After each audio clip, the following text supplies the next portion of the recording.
Crônicas do Amanhecer. Por Feijão.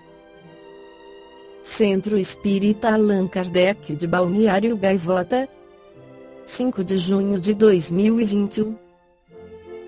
Entrevista mostra que Harry e Meghan repetem história de Diana parte 4. É impossível para conhecedores da família real ou espectadores de The Crown assistirem à entrevista do agora ex-príncipe Harry e Meghan Markle concedida à Oprah Winfrey sem traçar alguns paralelos. Exibida na noite de domingo 0702 nos Estados Unidos, a conversa mostra que, quase 25 anos depois, a história se repete, com a monarquia britânica sendo exposta na televisão de maneira bombástica. Durante boa parte da conversa, surgiram grandes revelações.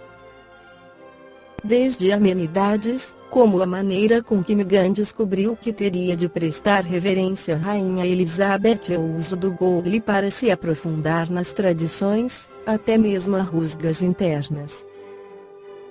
Neste caso, especificamente, o dano à imagem da família real é extenso. E mais prova que, aparentemente, nenhuma lição foi aprendida com a vida turbulenta e também a morte da princesa Diana, em 1997. Em conversa com a apresentadora, Meghan afirma que nunca se sentiu tão sozinha. Isolada no palácio, não podia sair para encontrar as amigas. Ainda assim, ouviu de membros da monarquia pedidos para que aparecesse menos nos tabloides, algo que estava completamente fora de seu controle, uma vez que vivia em confinamento antes mesmo da pandemia.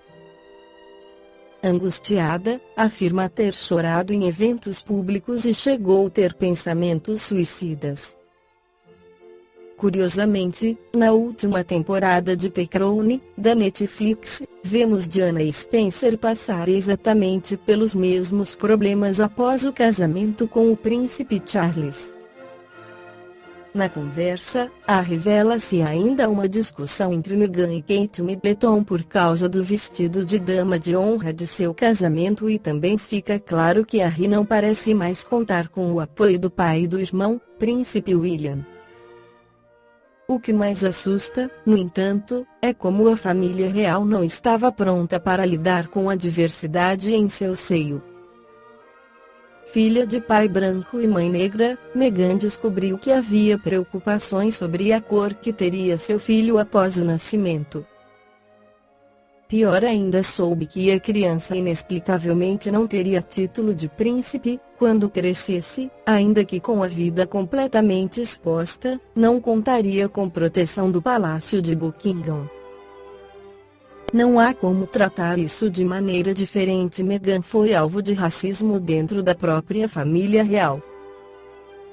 A atriz, que abriu mão da carreira em prol do casamento, já vinha sofrendo ataques de baixo nível por parte dos tabloides ingleses, a ponto de criticaram até mesmo o que ela comia, como se portava e sua aparência.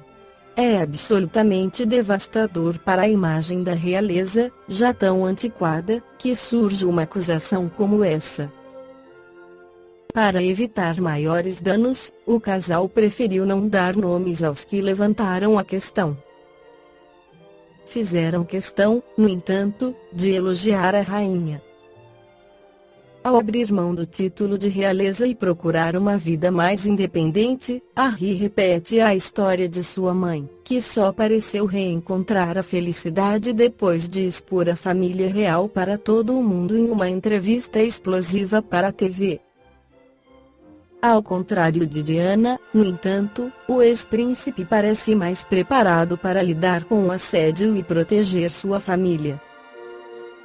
Ao contrário da família real, Harry mostra que aprendeu com o passado. No Livro dos Espíritos, Allan Kardec esclarece a dúvida que muitos têm sobre a reencarnação e os laços de família na questão 205. Segundo certas pessoas, a doutrina da reencarnação parece destruir os laços de família, fazendo-as remontar às existências anteriores. ela os amplia, em vez de destruí-los. Baseando-se o parentesco em afeições anteriores, os laços que unem os membros de uma mesma família são menos precários. A reencarnação amplia os deveres da fraternidade, pois no vosso vizinho ou no vosso criado pode encontrar-se um espírito que foi do vosso sangue.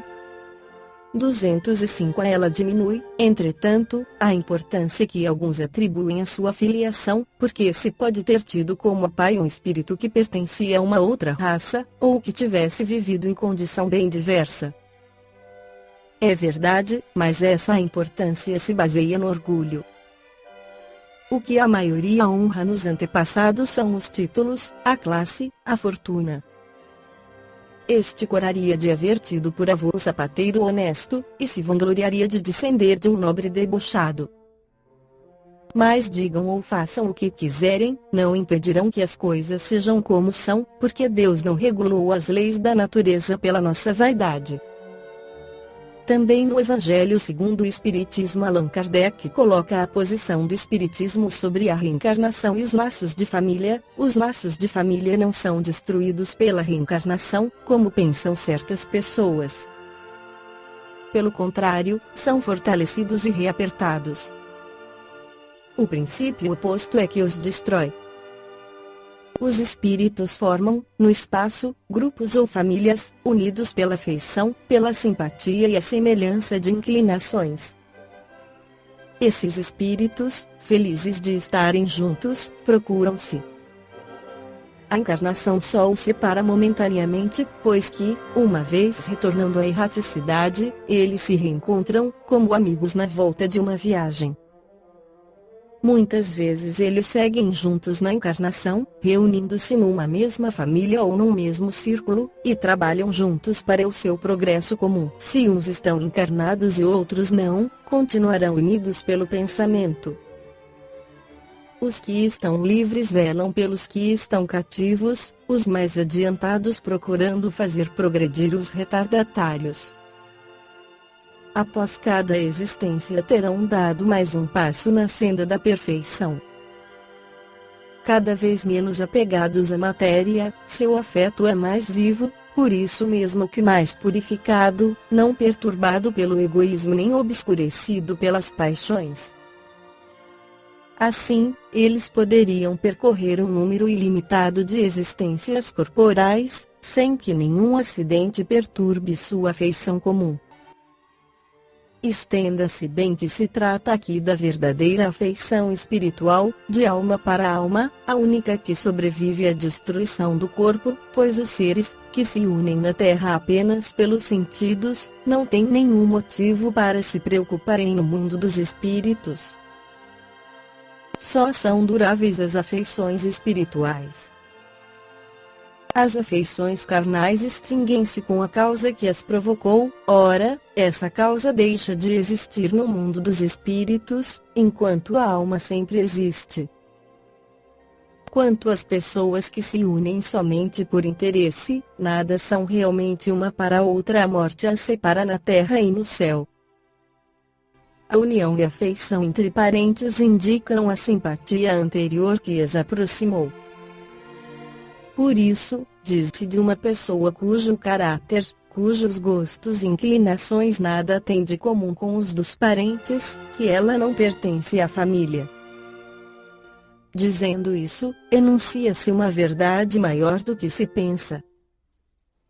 Deus permite essas encarnações de espíritos antipáticos ou estranhos nas famílias, com a dupla finalidade de servirem de provas para uns e de meio de progresso para outros.